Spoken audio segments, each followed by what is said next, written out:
Right, so this getting the tender off in order to put the microchip in, DCC decoder, is a bit of a pain.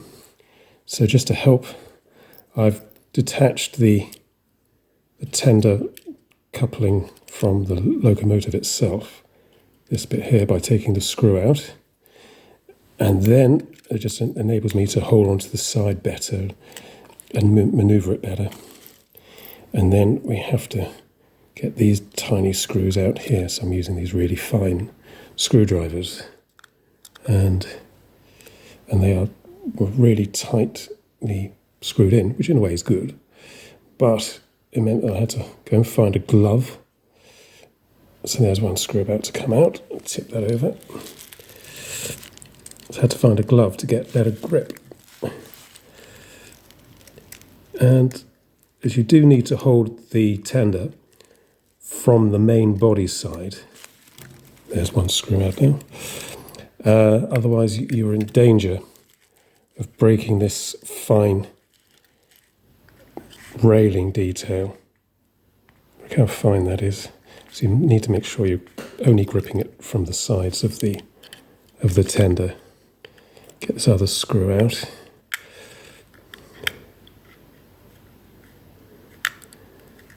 I can imagine these are going to be slightly difficult to get back in again as well afterwards. Anyway, so let's... Oh, anyway, it seems to be lifting quite freely now. So you lift it from the back here. There we are. Yep, it's coming off. And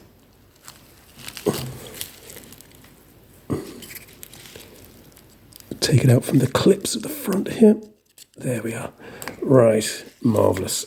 Now then, so there's our PCB board. This is what we call the blanking plate, and that is to allow for normal analog operation as the train came. Just lift that out. There we go. So we put that to one side in case we ever need it again to make it back into analog. And I shall now unpack our pretty brilliant, so far, Hornby Bluetooth setup. So what do we have here? We have our DCC digital chip, which will go on there. And included in the pack is a speaker and a connection. And then some sound boxes to enhance the speaker sound, which go underneath this plate. So let's take this off on my... Well, I don't say I've got to unscrew that, I think. I've got to unscrew that as well. Right, so it mustn't lose the screws. And I've lost one already, which is why I'm mentioning it. So, where did that screw go? Anyway, won't be far. I'll have a look for that first. No, I just remembered it didn't actually come out, did it? No, it's still in there, that's what it was. Right, now then. And we do need to unscrew this, so there are 4 screws on here now in order to fit the speaker. And I'm guessing you've got to fit the speaker underneath. It suggests that's what you do, so that's what I'm going to have to do. So just... Oh, that's come up undone easily enough. And so is that one. Good. And that. And yes, that. Brilliant.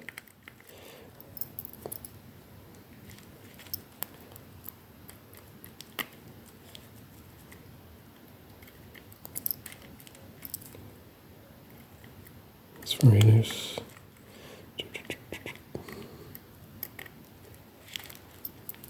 So can I lift off? No.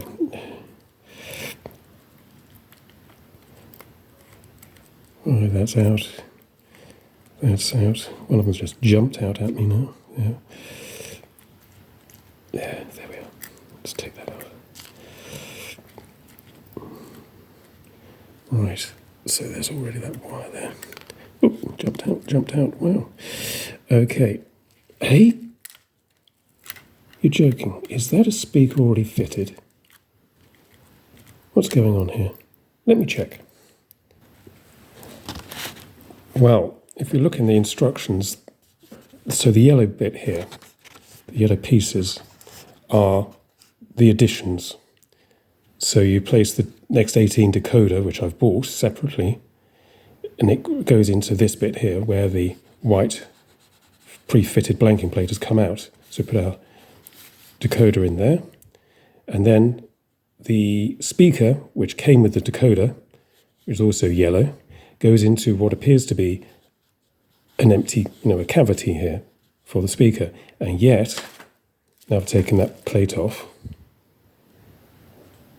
there appears to be a speaker in there already. It looks remarkably similar to the speaker that came with our pack. So I'm going to assume that is a speaker pre-fitted. If it is, even better value, incredible. So I'm going to just put these screws back in now, and I'll come back to you. Right, so we'll take out our decoder.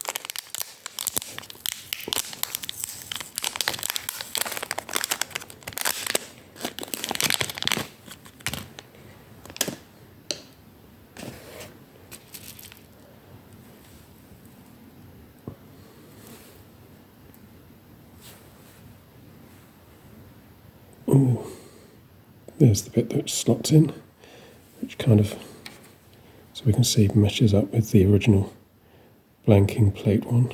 So it's the same sort of bit. Pop that in.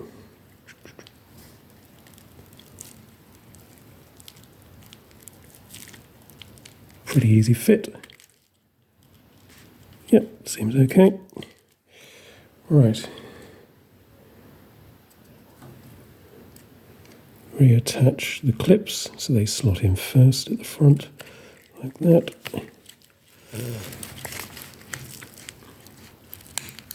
There we go.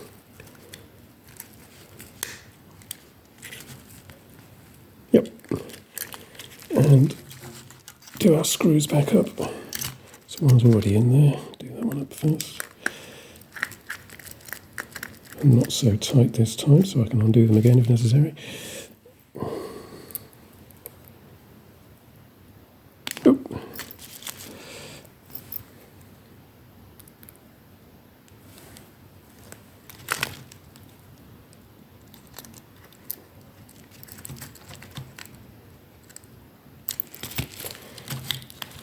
And then refit the tender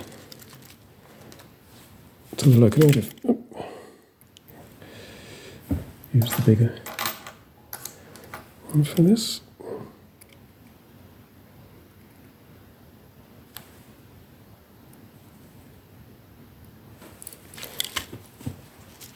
Not sure if it's magnetised for some reason, but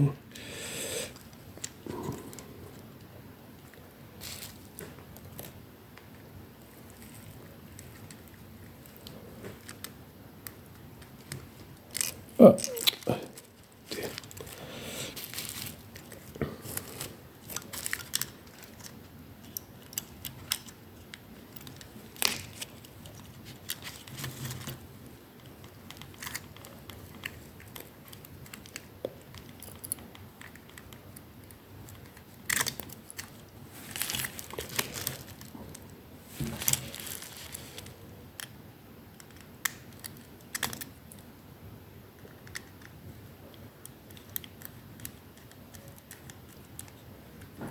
Yeah.